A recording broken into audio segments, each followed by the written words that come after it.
Hello friends, welcome to Amit study campus. देखिए, आज है 7 जून और 7 जून से करंट अफेयर के जितने भी क्वेश्चंस बने हैं, मैं सभी क्वेश्चंस को इस वीडियो के माध्यम से डिस्कस करूंगा। यदि आप हमारे चैनल पर नए विजिट करते हैं तो चैनल को सब्सक्राइब कर लें तथा साथ में बेल आइकन भी प्रेस कर दें, जिससे आपको हमारे आने वाली वीडियो मिलती रहे। ठीक है दोस्तों, वीडियो शुरू करते हैं। पहला क्वेश्चन आता है कि जून 2020 में राहुल श्रीवास्तव को निम्न में से किस देश में भारत के अगले राजदूत के रूप में नियुक्त किया गया है। तो देखिए, इसमें राहुल श्रीवास्तव को रोमानिया देश का अगला राजदूत नियुक्त किया गया है। थोड़ा डिटेल जाने क्वेश्चन की कि वरिष्ठ राजनयिक राहुल श्रीवास्तव को रोमानिया में भारत के अगले राजदूत के रूप में नियुक्त किया गया है। राहुल श्रीवास्तव 1999 बैच के भारतीय विदेश सेवा के अधिकारी हैं। वे वर्तमान में विदेश मंत्रालय MEA के संयुक्त सचिव के रूप में कार्यरत हैं। उनके शीघ्र ही कार्यभार ग्रहण करने की उम्मीद है। देखिए, रोमानिया की राजधानी क्या है, तो बुखारेस्ट, और मुद्रा क्या है, रोमानियाई लीयू। क्वेश्चन नंबर 2 आता है कि निम्न में से किस कंपनी की भारतीय शाखा ने जून 2020 में मिस वर्ल्ड मानुषी छिल्लर को अपना नया ब्रांड एम्बेसडर नियुक्त करने की घोषणा की है। तो देखिए, ये एडिडास कंपनी ने मिस वर्ल्ड मानुषी छिल्लर को अपना ब्रांड एम्बेसडर बनाने की घोषणा की है। थोड़ा और जानते हैं इसके बारे में। एडिडास की भारतीय शाखा ने पूर्व मिस वर्ल्ड मानुषी छिल्लर को अपना नया ब्रांड एम्बेसडर नियुक्त करने की घोषणा की है। वे खेल की शक्ति के माध्यम से सकारात्मक सामाजिक प्रभाव पैदा करते हुए अधिक महिलाओं को फिटनेस के लिए प्रेरित करने के लिए एडिडास के मिशन का नेतृत्व करेंगे। छिल्लर रणवीर सिंह, रोहित शर्मा, हिमा दास और 20 से अधिक अन्य एथलीटों सहित अन्य एडिडास एम्बेसडर में शामिल हो गई। निम्न में से कौन 1.85% के बदले जियो प्लेटफॉर्मों में 9,093.6 करोड़ रुपए का निवेश करेगा। तो देखिए, ये जो निवेश करेगा जियो कंपनी में, मुबाडाला इन्वेस्टमेंट कंपनी। अब थोड़ा और जानते हैं क्वेश्चन की डिटेल कि अबू धाबी संप्रभु निधि मुबाडाला इन्वेस्टमेंट कंपनी जियो प्लेटफॉर्म में 1.84% के बदले 9,093.6 करोड़ रुपए का निवेश करेगा। देखिए, ये जो कंपनी है ये अबू धाबी की है। यह RIL डिजिटल इकाई में छठा निवेश है। मुबाडाला द्वारा निवेश को संपत्ति में लगभग 229 बिलियन डॉलर का प्रबंधन करता है।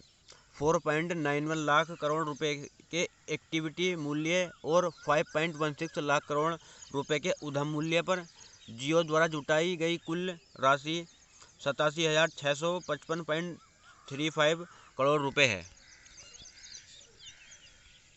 प्रीतम सिंह का जून 2020 में निधन हो गया। निम्नलिखित में पुस्तक उनके द्वारा लिखी गई थी। तो देखिए, प्रीतम सिंह के द्वारा emerging pattern in Punjab economy और anthology of world Punjab poets दोनों लिखी गई थी इनके द्वारा।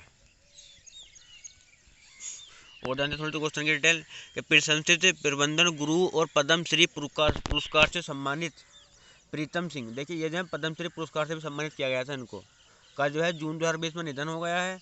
उन्होंने कई निजी कंपनियों में एक स्वतंत्र निदेशक के रूप में कार्य किया और लखनऊ में भारतीय प्रबंधन संस्थान IIM के पूर्व निदेशक भी थे ये, कि वह 50 से अधिक शोध पत्रों के लेखक हैं और उन्हें भारत और विदेशों में प्रबंधन शिक्षा का अग्रणी माना जाता है। उनकी प्रसिद्ध पुस्तकें हैं emerging pattern in Punjab economy, anthology of world Punjabi, Sikh concept of the divine's, creating value through people इत्यादि। देखिए, 4 पुस्तकें दी हैं इनकी यहाँ पर। जून 2020 में सामाजिक, आर्थिक और शैक्षणिक विकास सोसाइटी सीड्स नामक एक गैर सरकारी संगठन को world no tobacco day award 2020 किसने प्रदान किया। तो देखिए, ये जो प्रदान किया है ये हु ने प्रदान किया है, WHO ने। और थोड़ा डिटेल जानते हैं क्वेश्चन की कि हु ने सामाजिक, आर्थिक और शैक्षिक विकास सोसाइटी सीड्स को एक गैर सरकारी संस्था world no tobacco day award 2020 से सम्मानित किया है। इसे बिहार और झारखंड में पान मसाला, गुटखा, सिगरेट और हुक्का पर प्रतिबंध लगाने के प्रयासों के लिए सम्मानित किया गया है। यह केंद्रीय और स्वास्थ्य और परिवार कल्याण मंत्रालय के साथ मिलकर कार्य कर रहा है, धूम्रपान रहित तंबाकू के उपयोग को रोका जा सके जिससे। देखिए, हु का मुख्यालय कहाँ पर है, जेनेवा, स्विट्जरलैंड में। और इस वर्तमान समय में इसके महानिदेशक कौन है, तो ये टेड्रोस एधनोम। आपको सुनाता है कि जून 2020 में राष्ट्रपति रामनाथ कोविंद ने ग्रामीण अर्थव्यवस्था को बढ़ावा देने और किसानों की मदद करने के उद्देश्य से कितने अध्यादेशों को प्रख्यापित किया है। तो देखिए इसमें रामनाथ कोविंद ने 2 अध्यादेशों को प्रख्यापित किया है। थोड़ा डिटेल जानते हैं क्वेश्चन की। रामनाथ कोविंद ने ग्रामीण अर्थव्यवस्था को बढ़ावा देने और किसानों की मदद करने के उद्देश्य से 2 अध्यादेशों को जारी किया है। ये किसानों के उत्पादन, व्यापार और वाणिज्यिक संवर्धन और सुविधा अध्यादेश और मूल्य आश्वासन और फार्म सेवा अध्यादेश 2020 पर किसान समझौते हैं। हाल ही में इन 2 अध्यादेशों को केंद्रीय मंत्रिमंडल द्वारा अनुमोदित किया गया था। संविधान का अनुच्छेद 123 संसद की पुनरावृत्ति के दौरान अध्यादेशों को लागू करने के लिए राष्ट्रपति को कुछ कानून बनाने की शक्ति प्रदान करता है। देखिए जो अध्यादेश जारी करता है राष्ट्रपति, ये अनुच्छेद 123 के तहत जारी करता है। नेक्स्ट आता है कि 1979 के बाद से एशियाई फुटबॉल संघ ने भारत को किस वर्ष से महिला एशियन कप के मेजबानी के अधिकार से सम्मानित किया है। तो देखिए ये जो है 2022 के। थोड़ा डिटेल जानते हैं क्वेश्चन की कि एशियन फुटबॉल फेडरेशन ने 1979 के बाद पहली बार भारत को 2022 महिला एशियन कप के मेजबानी अधिकार से सम्मानित किया है।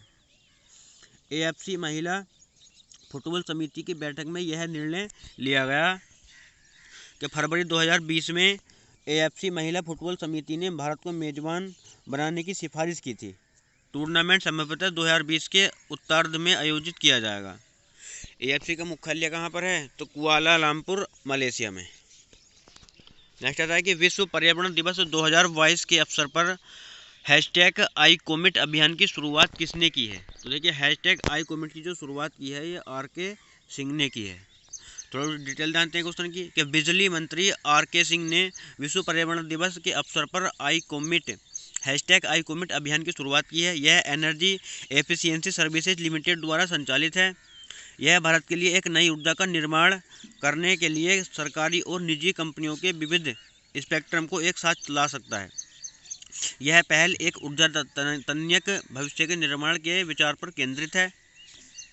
नेक्स्ट आता है कि आवास और शहरी मामलों के मंत्री हरदीप सिंह पुरी ने विश्व पर्यावरण दिवस 2022 के अवसर पर कितनी एडवाइजरी लॉन्च की हैं। तो देखिए ये जो है हरदीप सिंह ने 3 एडवाइजरी लॉन्च की हैं।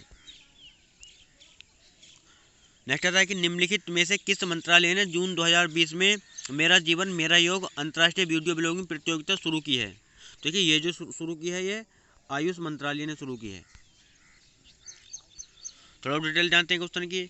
आयुष मंत्रालय ने 5 जून 2020 को मेरा जीवन मेरा योग अंतर्राष्ट्रीय वीडियो ब्लॉगिंग प्रतियोगिता शुरू की है। प्रधानमंत्री नरेंद्र मोदी ने अपने मन की बात में बताया था कि यह प्रतियोगिता विश्व भर में सभी के लिए खुली होगी। इसमें भाग लेने के लिए प्रतिभागियों को आयुष मंत्रालय को टैग करके सोशल मीडिया अकाउंट पर 3 मिनट तक ये अपना वीडियो पोस्ट करने के लिए कहा गया है। आयुष राज्य मंत्री कौन है? तो ये श्रीपाद येसो नाइक। नेक्स्ट आता है कि जून 2020 में किस देश के साथ भारत शांतिपूर्ण चर्चा के माध्यम से अपने मतभेदों को संभालने के लिए सहमत हुआ है। तो देखिए ये जो है जून 2020 में ये चीन से, देखिए चीन से थोड़ा मतभेद चल रहा था इस टाइम। नेक्स्ट आता है कि देखो थोड़ा डिटेल जानते हैं क्वेश्चन की कि भारत और चीन शांतिपूर्ण चर्चा के माध्यम से अपने मतभेदों को संभालने के लिए सहमत हुए। विदेश मंत्रालय में संयुक्त सचिव पूर्वी एशिया नवीन श्रीवास्तव ने 5 जून 2020 को वीडियो कॉन्फ्रेंस के माध्यम से चीनी विदेश मामलों के महानिदेशक बू जियांगहो के साथ बातचीत की। दोनों पक्षपात में वर्तमान घटना द्विपक्षीय संबंधों की स्थिति की समीक्षा की। देखिए चीन की राजधानी क्या है? बीजिंग है। मुद्रा क्या है? चीनी युआन। नेक्स्ट आता है कि जून 2020 में भगवान जगन्नाथ की प्रसिद्ध स्नान यात्रा किस राज्य में शुरू हुई है। तो देखिए भगवान जगन्नाथ की जो यात्रा शुरू हुई है ये उड़ीसा राज्य में शुरू हुई है। थोड़ा डिटेल जानते हैं क्वेश्चन की कि भगवान जगन्नाथ की प्रसिद्ध स्नान यात्रा 5 जून 2020 को उड़ीसा के पुरी में शुरू हुई है। स्नान यात्रा हिंदू उत्सव ज्येष्ठ के पूर्णिमा के दिन पर मनाए जाने वाला एक औपचारिक भव्य स्नान पर्व है। इस त्यौहार के दौरान जगन्नाथ, बलभद्र और सुभद्र आदि देवताओं को जगन्नाथ मंदिर से बाहर लाया जाता है और मंदिर परिसर के अंदर स्नान मंडप में ले जाया जाता है। उड़ीसा में जिले कितने हैं? 30 हैं। बांध कौन कौन से यहाँ पर? तो इंद्रावती बांध इंद्रावती नदी पर है और हीराकुंड बांध महानदी पर है। और देखिए जीआई टैग में यहाँ की कौन कौन सी वो हैं इमारत हैं? तो कोणार्क स्टोन नक्काशी ये वस्तु है, ये भी एक जीआई टैग में है। और पट्टा चित्र भी जीआई टैग में है। गंजम केवड़ा फूल जीआई टैग में सम्मिलित है।